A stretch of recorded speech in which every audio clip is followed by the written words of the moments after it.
जो हम पहले नासा नासा चिल्लाते थे, आज हम इसरो इसरो चिल्लाते हैं। जल्दी से अभी बहन थी जो आई, बोली मुझे हिंदी नहीं आती है।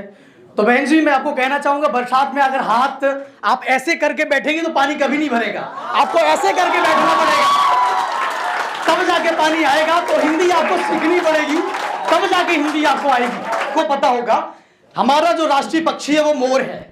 तो क्या राष्ट्रीय पक्षी मोर के होने से कबूतर खत्म हो गए? कर्मण्यवाधिकारस्ते मां फलेषु कदाचन मां कर्म फले हेतुर्भूर्मे माते संगोस्तु कर्मणि।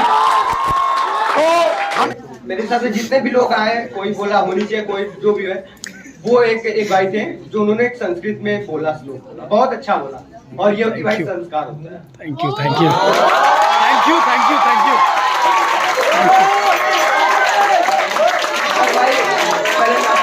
अरे नहीं नहीं नहीं, थैंक यू थैंक यू। हमारे यूपी में दंडवत प्रणाम आपको। अरे नहीं नहीं,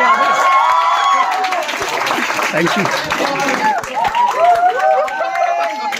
हमारी संवैधानिक सभा ने हिंदी को राजभाषा दिया। प्रशासनिक जो सेवाएं हैं उनमें, और जो भी हमारे एडमिनिस्ट्रेशन का हम जो कहते हैं कामकाज की जो भाषा है उसे हिंदी दर्ज किया गया। तब से हम लोग 14 सितंबर को हिंदी दिवस के रूप में मनाते हैं।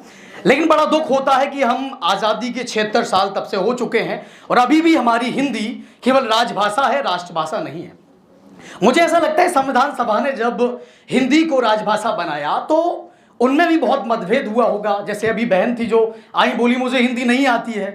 तो बहन जी मैं आपको कहना चाहूंगा, बरसात में अगर हाथ आप ऐसे करके बैठेंगे तो पानी कभी नहीं भरेगा, आपको ऐसे करके बैठना पड़ेगा, तब जाके पानी आएगा। तो हिंदी आपको सीखनी पड़ेगी, तब जाके हिंदी आपको आएगी।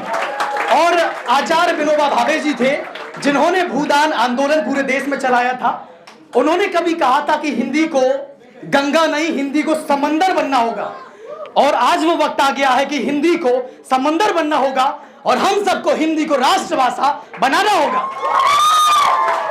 और मैं जजेस से भी और मेरे साथी जो हैं उनको भी एक बात कहना चाहूंगा कि आप सबको पता होगा हमारा जो राष्ट्रीय पक्षी है वो मोर है।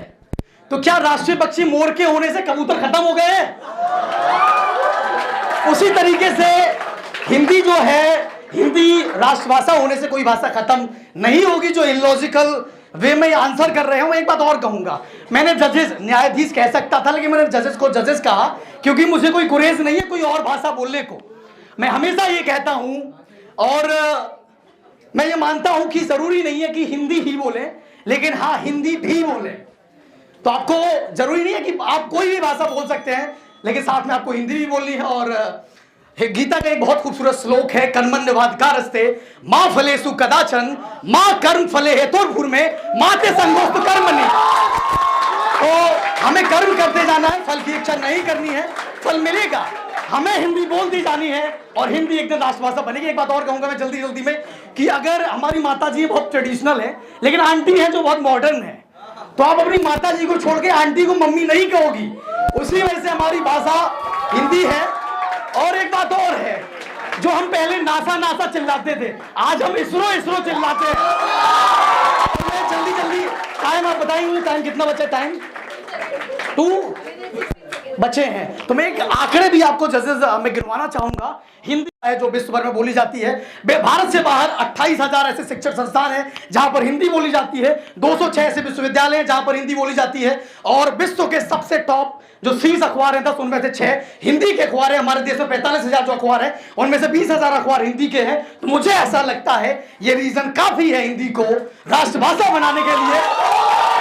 और हमें पहली भाषा इंग्लिश है, दूसरी भाषा मंडारिन है, तीसरी भाषा हिंदी है। तो तीसरी भाषा को पहली कुर्सी पे बिठाना है हिंदी को, और हिंदी को राष्ट्रभाषा बनाना है। धन्यवाद। Thank you.